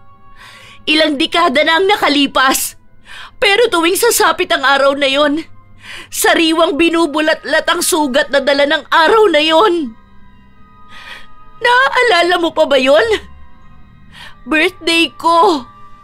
Gusto ko lang naman maging masaya. Gusto ko makakain ng pansit kasi minsan lang namin magawa yun. Pero sa halip na maalala mo ang birthday ko, binugbog mo pa ako! Ikaw ang dahilan kung bakit hindi ako makalakad ng maayos. Hindi mo tinigilang paluin ang mga pako dahil lang sa hindi ko sinasadyang masagi ka habang natutulog ka. Dinurog mo ang pako. Galit na galit ka. At dahil sa ginawa mo, dinama ko yung sakit. Umiiyak ako. Nagmamakaawa sa'yo pero hindi ka tumigil. Namamanhid ang buo kong katawan dahil sa sakit. Hindi lang mga ugat sa paa ko ang kumikirot. Pati na rin ang kaluluwa ko. Kaya wala kang karapatang alalahanin ang kaarawan mo. Kung ang binigay mong alaala sa akin ay masalimuot. What? Patawad. Hindi ko sinasadya. Patawarin niyo ako. Parang awa niyo na. Patawad mga anak ko. Patawarin niyo ako. Hindi ko inakala na magiging malaking epekto doon sa inyo. Hindi ko kayo inisip. Dahil akala ko magiging normal lang ang lahat. Hindi mo akalain na magtatanim kami ng sama ng loob sa'yo? Hindi mo sinasadya na yung trauma namin na ipasa pa namin sa mga anak namin? Ha? Ano ba ang akala mo sa mga ginawa mo sa amin? Simpleng palo lang na pwedeng patawarin matapos umiyak? Hindi! Hindi ganun ang ginawa mo! Sinira mo ang buhay namin! Sinira mo ang pangarap namin! May mas maganda sanang buhay na nag-aabang sa akin. Kaso hindi ko yun maabot-abot dahil sa ginawa mo akong baldado. Matino naman kaming anak. Pero ikaw ang gumawa ng paraan para mabuhay kaming miserable. Ginawa mo kaming miserable dahil lang sa miserable kang tao. Si Giselle, nasa ibang bansa siya ngayon, di ba? Pero hanggang ngayon, sinusundan siya ng kasalanan mo sa kanya. Ilang beses na siyang nagtangkang magpakamatay. Naglaslas siya ng ilang beses. Dahil sabi niya, wala na siyang maramdaman. Namanhid na siya sa pambubugbog mo. Ikaw dapat ang kakampi namin. Kaso ikaw pa yung taong naging dahilan para maging ganito kami. Sige nga, tingin mo ba may kapatawaran pa ang ginawa mo sa amin? Kaya wag na wag mong ipagmamakaawang tanggapin ka namin dahil maging kami, hindi namin matanggap ang sarili namin. Patawad! Patawarin niyo ako! Pinagsisisihan ko ang lahat. Ilang beses kong hinihingi ng tawad sa Diyos ang mga kasalanan ko. Matagal ko nang pinagbabayaran ang mga kasalanan na yon. Ilang beses ko rin ipinagdasal na malinawan ang mga puso ninyo para maging malaya kayo sa galit na gumagapos sa inyo ng mahabang panahon. Huli na ang lahat. Wala na makakapagsalba sa amin. Kung sana alam mo lang ang pinagdaraanan namin para maging ganito katigas ang puso namin para sa sarili naming ama. Hindi lang simpleng pagbabayad ng karma to. Dahil mas malalim pa ang naiwan sa amin. Para kaming may pinagbabayarang utang. Utang na hindi naman namin ginusto. Maging ang isa pang anak ni Pael ay naglabas na ng sama ng loob na nararamdaman niya sa kanyang ama. Pinaalala niya rito kung paano siya bugbugin at kung paano sila parusahan kapag nagkakamali. Sinabi rin sa kanya na kapag nagagalit siya, isang buong araw silang hindi pakakainin. Gumagawa na lang sila ng paraan para maibsan ang gutom na nararamdaman nila. Bawat parusa, bawat pahirap, inisa-isang banggitin ng kanyang mga anak. At sa bawat pagpapaalala sa kanya ng mga ito, ganoon din naman nagiging mas malalim at mas mabigat ang bawat salita. Hanggang sa kalahating bahay na ang nagigiba. Pero muling nakiusap si Pael na patapusin na lang muna ang kanyang kaarawan hanggang sa napapayag niya ang mga anak. Ang iniwang parte lang ng bahay sa kanya ay ang maliit niyang kwarto na siyang pinaglalagyan ng mga luma at natitirang alaala ng kanilang pamilya. Pagbibigyan ka lang namin sa pagkakataong ito. Pero bukas, kahit pamalibing ka na ng buhay dyan sa kwarto mo, ipapagiba namin yan. Huwag mong isipin na may awa kaming nararamdaman kaya kami ganito. Dahil wala na talaga. Wala nang pag-asa pa. Maraming salamat, mag-anak ko. Maraming salamat. Malamig ang pakikitungo ng mga anak niyang tumalikod sa kanya. Hindi naman maiwasan ni Pael na maiyak habang nakikita niya ang bahay na ilang dekada niyang tinitirhan na gano'n na lang kadaling masira at mawasak. Simbolo ng pagkawasak ng bahay ang pagkasira na rin ng pag-asa niyang mapapatawad pa siya ng kanyang mga anak. Tinanggap na niya sa kanyang sarili na mahirap mapatawad ang kasalanan na nagawa niya. Sinira niya ang buhay ng mga anak niya, kaya wala siyang ibang dapat nasisihin kundi ang kanyang sarili. Kahit pa lumipas ang panahon, hindi niya mapipilit ang tao na patawarin siya dahil lang sa siya ang kanilang ama. Tunay namang hindi siya naging ama. Habang umiiyak si Pael sa tapat ng kanyang bahay, umiiyak din ang kanyang apo na nakatayo lang sa di kalayuan. Pumasok ka na sa loob. Ano bang iniiyak-iyak mo dyan? Kawawa naman po si Lolo. Wala na po siyang bahay. Bahala siya sa buhay niya. Hindi naman namin siya obligasyon eh. Bakit po ang bad niyo? Inaaway niyo ang lolo ko. Tapos mamaya, ako naman po nga awayin niyo. Ba't po kayo? Hindi ako masamang tao. Hindi ko ginusto maging masama. Kahit anong gawin ko, ang demonyo nasa katawan ko. Paulit-ulit akong tinatawag. Kasalanan niyang lahat to eh. Hindi naman ako magiging masamang tao kung hindi lang ganun kalala ang napagdaanan ko. Nakaligtas nga ako sa buhay, pero matagal ko lang nararamdamang patay na ako. Di mo yung maintindihan. Dahil ang batang kagaya mo, emosyon ang mas nangingibabaw. Minsan din ako naging ganyan sa'yo. Ganyang edad din kami namulat sa panggugulpi ng tatay ko. Hinila ni Emil ang kanyang anak papasok sa bahay. Pero walang ibang ginawa si Richie kundi ang umiyak at tawagin ang kanyang lolo. Hindi siya pinapalo ni Emil dahil pinipilit niya ang sarili niyang magbago. Bigla niya kasing napagtanto ang sinabi ng kanyang ama na ang mga anak niya ay ang bersyon niya noon. Kung mauulit sa kanya ang ginagawa ng ama, maaaring isa sa mga anak niya ang magdadala ng sumpa ng galit. At ayaw niyang dalhin ng mga anak niya ang pasakit na yon. Pero kahit na anong gawin niya, dilat ang mga mata ng mga batang natutunghayan ang lahat. Richie! Hindi ka ba talaga titigil sa pag-iyak mo dyan, ha? Manahimik ka na sabi! Kawawa naman po si Lolo. Birthday niya pa po bukas. Normal na birthday lang yon. Huwag kang mag-iiyak dyan. Saka ka umiyak kapag patay na yon. Hindi tumigil ang bata sa pag-iyak niya hanggang sa nakatulog siya. Si Emil naman nakatulala lang sa malayo. Mabigat ang pakiramdam niya. Hindi dahil sa ginawa niyang pagpapahirap sa kanyang ama, ngunit sa mga araw at sandali na yon, naaalala niya ang nangyari noon. Kung paanong sa kamay ng kanyang ama nawala ng buhay ang ina, dulot ng pambubugbog nito. Ang naaalala niya pa, may sakit ang kanyang ina noon. Pagod sa katatrabaho sa kanilang bahay, nangangayayat na dahil sa konsumi sa kanyang asawa. Nang umuwi si Pael bago ang kanyang kaarawan, binugbog niya ang asawa dahil lang sa naging alitan nila. Dahil sa ginawa niya, namaga ang katawan ng asawa. Sumuka ito ng dugo at hindi na kinaya ang pagtitiis sa sakit.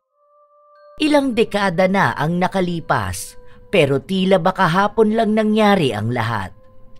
Sa tuwing naaalala yon ni Emil ay nanginginig siya sa galit.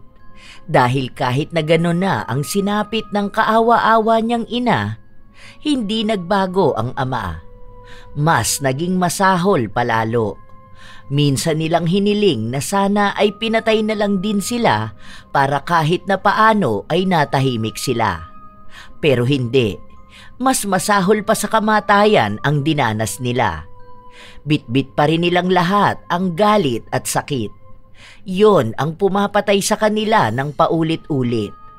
Paunti-unti, dahan-dahan at pasakit ng pasakit. Nang sumapit na ang gabi, nasa loob lang ng kwarto niya si Pael. Umiiyak siya habang yakap ang kanyang lumang kumot. Patuloy siyang humihingi ng tawad sa kanyang mga anak. Kahit na walang nakakarinig, hinihiling niyang sana bigyan pa siya ng pagkakataon. Kinabukasan, maagang nagising si Pael. Kaatawan ko na. Isa dapat ito sa masayang araw ko.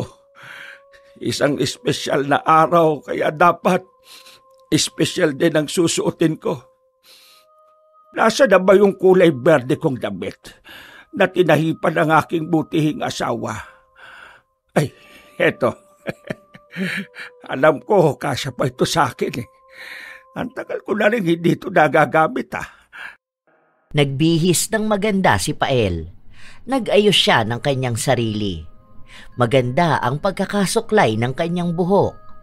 Matapos nun ay lumabas siya ng kanyang bahay na para bang napakaganda talaga ng mundo para sa kanya. Gusto niyang maging masaya sa kanyang kaarawan dahil panibagong taon ang kanyang buhay para sa pag-asa. Pumunta siya ng bayan at ginamit ang perang bigay sa kanya ng mga kakilala niya para makabili ng cake. Pinili niya ang may magandang disenyo at may mga bulaklak. Nadaan muna ako sa church para magpasalamat sa mapagpalang araw na ito. Pigil na pigil si Pael sa kanyang mga luha dahil ayaw niyang maging malungkot ang kanyang kaarawan. Nang matapos siya, naglakad na siya pauwi nang madaanan niya ang nagbebenta ng pansit. Bumili siya at nang makauwi siya, inayos niya ang mesa. May mga alikabok yon dahil sa ginawang paggiba sa kanyang bahay. Inilapag niya ang cake at pansit na binili niya bago siya umupo sa luma niyang papag. Naghihintay siyang may pumasok sa loob o may bumati man lang sa kanya. Tahimik lang siya, pero sa paglipas ng mga oras, walang nagpakita. Walang bumati. Ang bigat ng kanyang dibdib dahil nagdidilim na rin ang langit. Patapos na ang espesyal na araw para sa kanya. Ngunit ang espesyal na araw na yon ay balewala lang sa mga tao. Pero ayaw pa ring umiyak ni Pael. Hanggat kaya niya, pipilitin niyang mag-isip ng mga magagandang bagay. Hanggang sa tuluyang sumapit ang gabi. Dahil wala namang ibang taong pupunta para batiin siya at makisama para sa pagdiriwang ng kanyang kaarawan, mag-isa niya yung ginawa. Binuksan niya ang cake at inilagay ang kandila.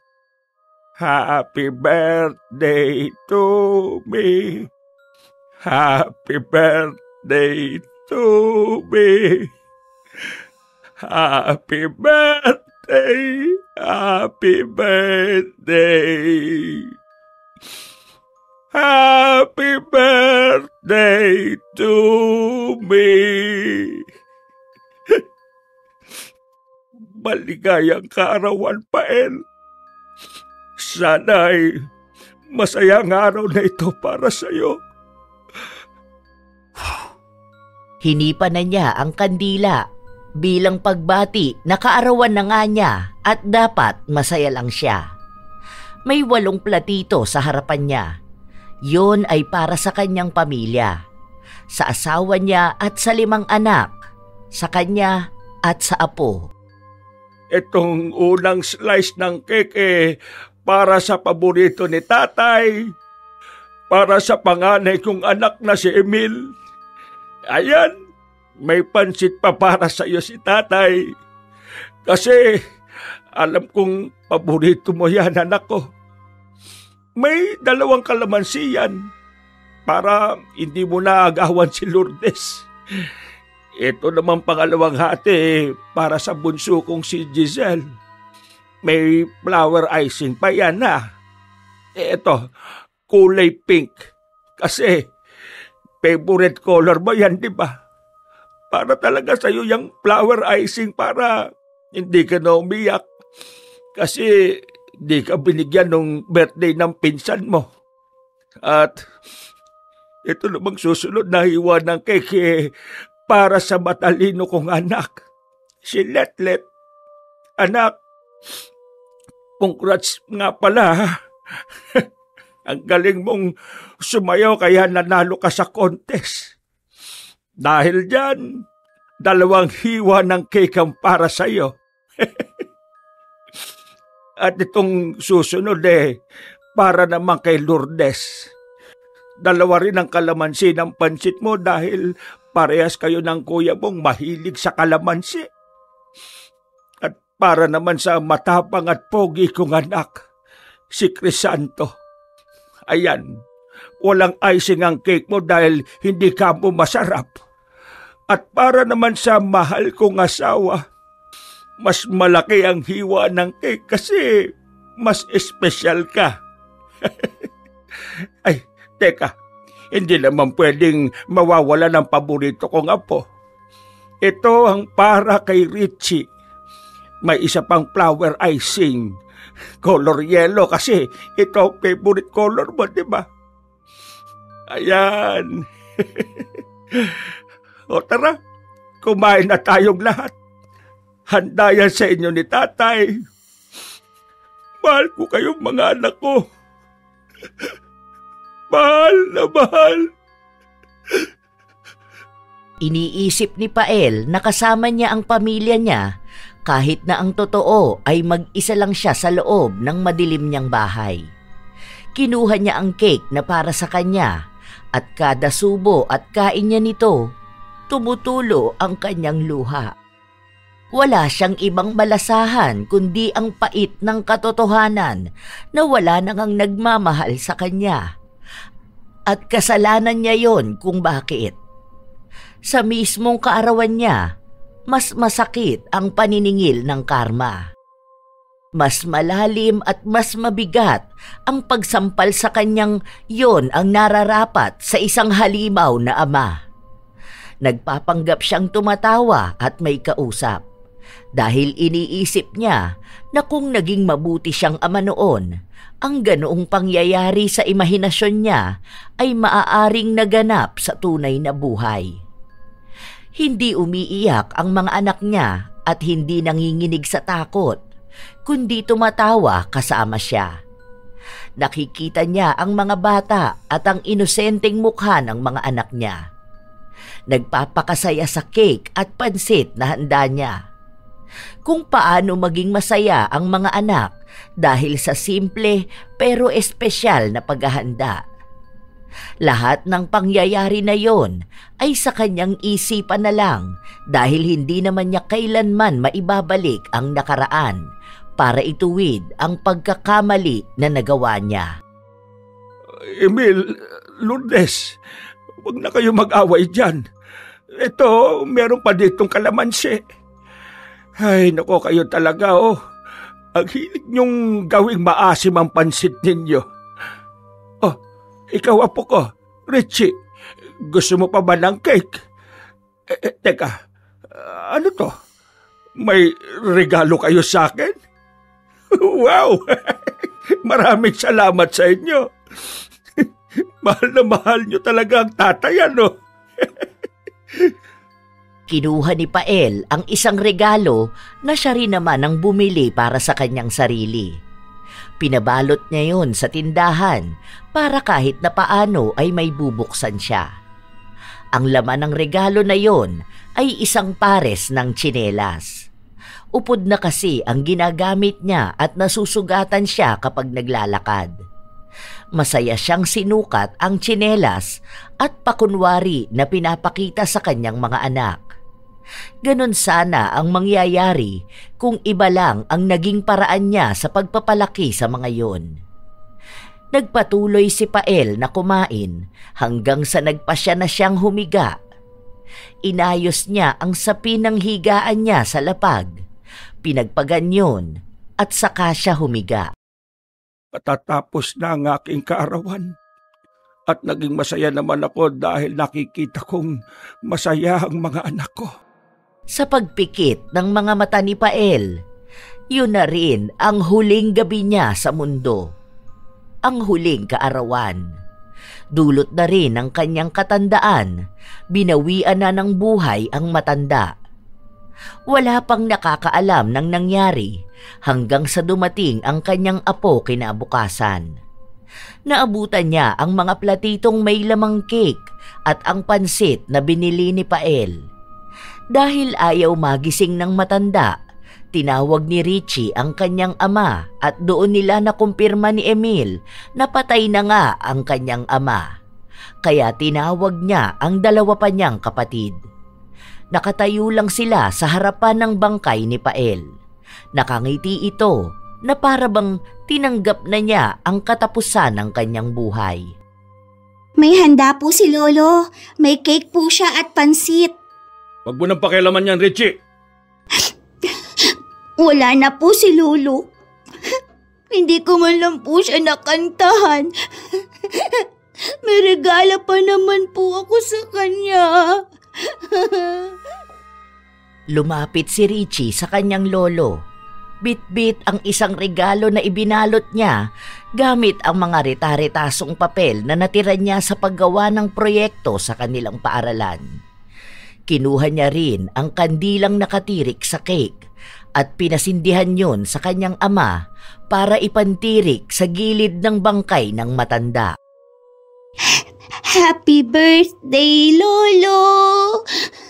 Happy birthday! Happy birthday! Happy birthday, Lolo! Happy birthday po, Lolo! Sana po, masaya na po kayo. Ito po ang regalo ko sa inyo. Sabi nyo, paborito nyo ang trompo. Hindi nyo na po hinintay to. Sabi nyo po, ipapakita nyo pa sa akin paano nyo ito ipapaikot sa kamay nyo. Dalhin nyo na lang po sa heaven ang gift ko sa inyo. Mahal ko po kayo, Lolo. Happy birthday po. Hindi na natigil si Richie sa pag-iyak habang nakatingin sa kanyang lolo. Hindi siya nakalabas ng bahay nila kahapon dahil hindi siya pinayagan ng kanyang ama. Gusto pa naman sana niyang samahan ang lolo na magdiwang ng kaarawan nito, pero wala na. Huli na nang dumating siya. Pinakuha ni Emil ang bangkay ng kanyang ama. Binigyan nila ng maayos na burol si Pael.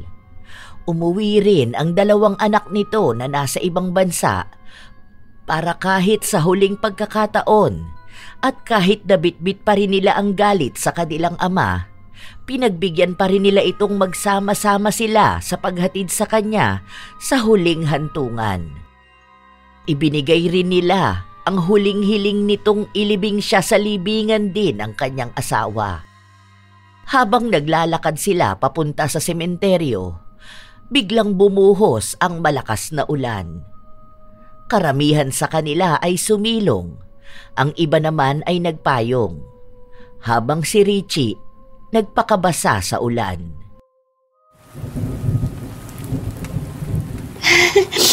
Sa wakas, umulan na rin. Tinupad ni Lolo ang pangako niya. Nasabay ulit kami magtatampisaw sa ulan. Ingat po kayo dyan sa heaven, Lolo. Salamat po. Sumabay sa ulan ang mga luha ng bata. Dahil sa lahat, siya lang ang tanging may masayang alaala sa kanyang lolo. Kasama ni Pael, inilibing ang galit ng kanyang mga anak. Unti-unti nilang nais na harapin ang halimaw ng kanilang nakaraan at iyon na rin talaga ang ginagawa ni Emil. Inaayos niya ang kanyang sarili at iniiwasan na masaktan din ang kanyang mga anak dahil baka nga magaya siya sa kanyang ama nang hindi niya sinasadya. Ayaw niyang maging isang halimaw na kagagalitan ng mga anak niya kapag lumaki na sila. Gusto niyang maging magulang nang hindi lang dahil sa dugo. May lungkot silang nararamdaman sa sinapit na buhay ng kanilang ama. At ang huling salitang binitawan nila bago tuluyang tabunan ng lupa ang bangkay ni Pael ay ang katagang matagal na nitong hinihintay. Ang pagpapatawad nila sa mga ginawa niyang pagsira sa buhay at pagkatao ng mga anak.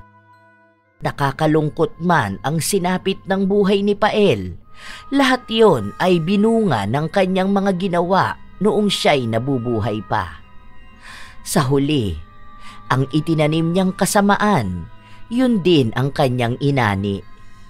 Walang kinahahantungang mabuti ang mga taong masasama. Ang paghatol ng langit, kailanman hindi pumipili ng sino man. Wala sa taon ng pagsisisi dahil kapag may utang kang galit, tandaan na sisingilin ka nito pagdating ng araw. Yun ang nangyari kay Pael. Kahit na ano pang gawin niya, ang karma na para sa kanya ay matatapos lang kasabay ng kanyang huling hininga. At sa katahimikan ng kanyang huling araw, malinaw ang aral. Hindi sapat ang bigkis ng dugo para tawaging magulang kung hindi mo tinupad ang tungkulin ng pagiging isa. Huwag hilingin ang kapatawaran ng anak at gamitin ang katagang pagiging magulang laban sa kanila. Kung alam mo sa iyong sarili na hindi ka rin naman karapat dapat tawaging magulang. Dahil bago sila nilamon ng galit, ikaw ang unang humulma at sumugat sa pagkatao nila. Ang pagpapatawad ay hindi madaling ibigay sa taong siya mismong sumira sa buhay ng kanyang mga anak.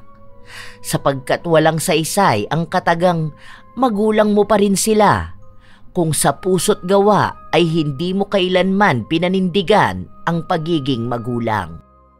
Ang kwento na ito ay hindi tumalakay sa anumang kulam o barang, kundi sa kung paano ba maningil ang karma. Na kahit na walang paghihiganting naganap sa mga kasamaang ginawa, darating din ang araw na ang langit na mismo ang hahatol sa iyo. Tandaan na ang paggawa ng masama ay kasalanan pa ring dapat pagbayaran.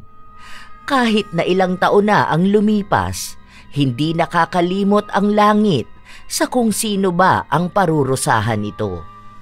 Sa paggawa mo ng masama sa mga taong nasa paligid mo, wala ka mang makamtan na ganti mula sa kanila. Tandaan na may maniningil pa rin sa'yo. At iyon ang karma na hindi mo kailanman matatakasan, lumipas man ang mahabang panahon. Kayo mga apo, naniniwala ba kayo na mayroon talagang mga magulang na sumisira ng buhay ng kanilang anak at umaasang balang araw ay patatawarin sila dahil lang sila ang nagbigay ng buhay sa kanila? Ano naman ang masasabi nyo sa kinahantungan ni Pael na isang tao na nagbayad ng karma dahil sa kamaliang nagawa niya? Kung kayo ang nasa posisyon ni na Emil at ng mga kapatid niya, kaya nyo bang magpatawad? Nais na marinig ng inyong lola Telang ang inyong opinyon at ang mga kwento ninyo tungkol sa inyong mga magulang at kung paano rin kayo maging magulang sa inyong mga anak. At naniniwala rin ba kayo na ang karma ay walang pinipiling panahon, lugar at pagkakataon? Na kapag ito na ang naningil, Mas matindi pa sa kahit na anumang kulam o barang at hindi ka na makakatakas pa.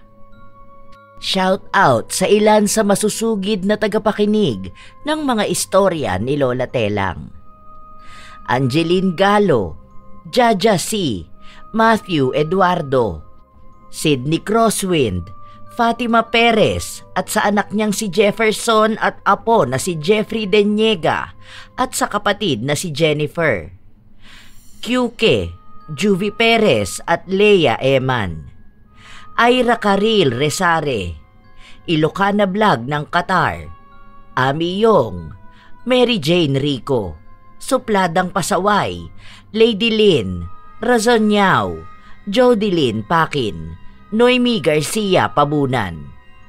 Hi sa inyo, Liza Agodo, Florence Herbacio, Ramil Fariolin, Ellen Torres, Benny Ocampo at sa Ocampo family ng Tagaytay City, Vivian Alcoriza, Milrose Demate, Zedric Banyaga, Lani Capile, Grace Doris Riano, Ami Pacana, Noemi Kiambao, Leonisa Cobo, Gia Gigi, Jenny Suzuki. Salamat sa inyo, Chef M.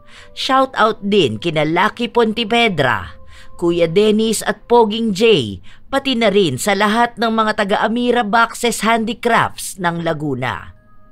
Nena Diones, Pureza Tagiwalo, Bianca the Explorer, Matt Sarol, Flor de Lis Clapero, Narlene Micabalo, Thesa Ganyal at sa dalawa niyang anak na sina Axel at Red Manlingkon.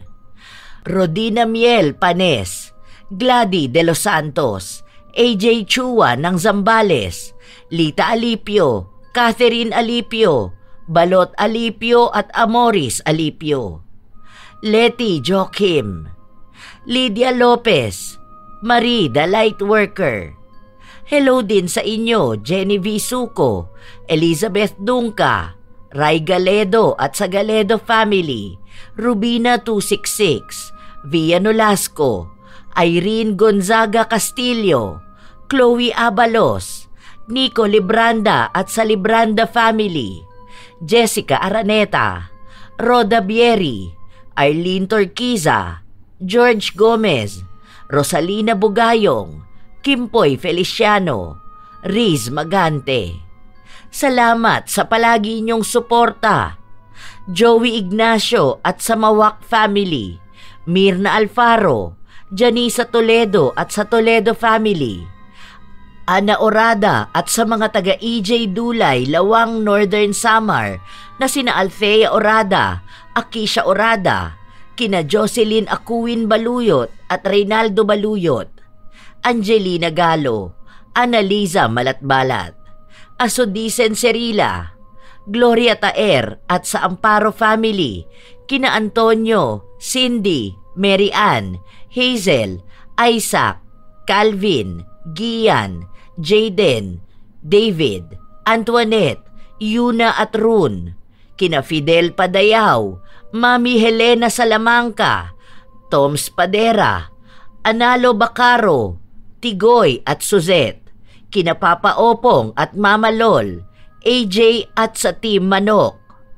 Red, Pamela Agasang, I Love Traveled, Monet Rivera at sa kanyang kapatid na si Alvin Odiamar, Will Maleses, Arialino Tarte, Karen Salut, Mary Jane Lalik, Josefina Fuelias, Leonora Concesino, Maria Cristina, Roy Lacandalo, Esteli Reyes ng Marikina City, Gerald Dacpano, Francisco Neng at sa kanyang asawa na si Jeremy Saranilio Francisco, Rafael Caballero, Kimi, Rosemary Sabandeja, Hazel Fiesta, Lurian Vitalicio, Juvie Tagapan at sa kanyang anak na magbo-birthday sa August 22 na si Carlo Tagapan. Maraming salamat din at shout out kay Lovely Rose Roa at sa kanyang napakagandang anak na si Princess Rain Roa Alawami. Ito ang inyong Lola Telang at maraming salamat sa lagi inyong pakikinig, mga apo.